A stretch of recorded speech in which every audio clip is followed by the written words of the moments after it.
There is no question whatsoever that is of greater importance to mankind, and that more concerns every individual person to be well resolved in than this.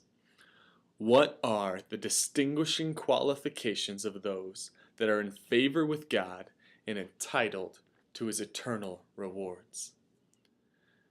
It is with these words that I began my work, The Religious Affections.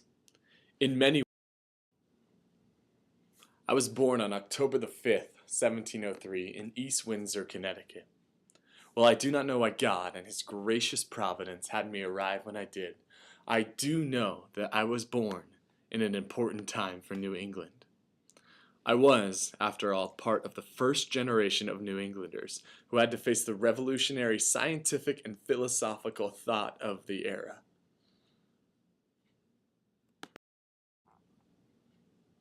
Early on in my formal education, I read John Locke's Essay on Human Understanding. The way he spoke about reason and the possibilities for humans exhilarated me. Later, I would read Newton and further grasp what it meant to engage in a disciplined and robust study of the world. I knew that I could apply these disciplines to our thinking about God, and it excited me to think that I stood in a pivotal time in New England's history. It is against all of this backdrop that I published in 1746 my treatise on the nature of religious affections. It is, in many ways, a pastoral work.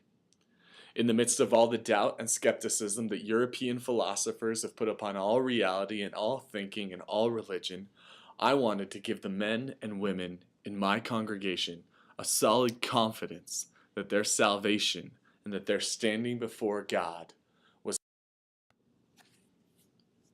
When I was only 9 years old,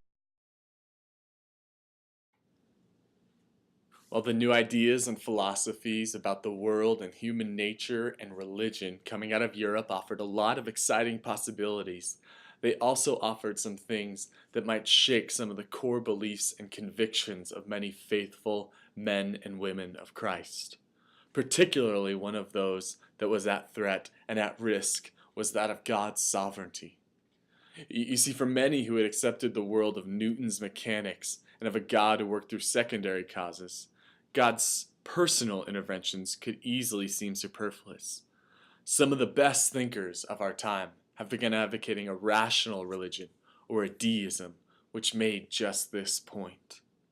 And part of my purpose in putting forward religious affections was to argue that deism or a rational religion or a God who is not connected to us in a personal and intimate way is not the God of the Scriptures and not the God revealed in the person and work of Christ Jesus.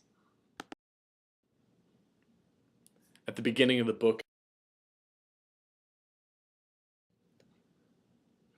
my second agenda comes from those men and women, those philosophers and thinkers of this age who have taught me, with all of my skill set, to use my reason, to think about things carefully and diligently. And this consideration has long engaged me to tend to this matter with the utmost diligence and care, and I affirm many things that these European and New Age philosophers are putting forward. I must, however, reject some of what these European philosophers and thinkers are putting forward. For one, we must reject the idea that deism is an acceptable. The final thing I must reject is the elevation of the intellect over all other forms of human expression. Indeed, the intellect is important in thinking about God, but it is certain that the true man or woman of God, the man and woman who is practicing true religion, will show affections toward God. And affections are no other than the more vigorous and sensible exercises of the inclination. In the beginning of our time together, I asked the question, what are the distinguishing qualifications of those who are in favor with God and entitled to his eternal rewards? To answer that question, we must conclude that true religion, in great part, consists in holy affections. Reason and scientific inquiry alone cannot and will not account for this biblical reality. The new thinking of this age and philosophers from Europe have brought about many good things. But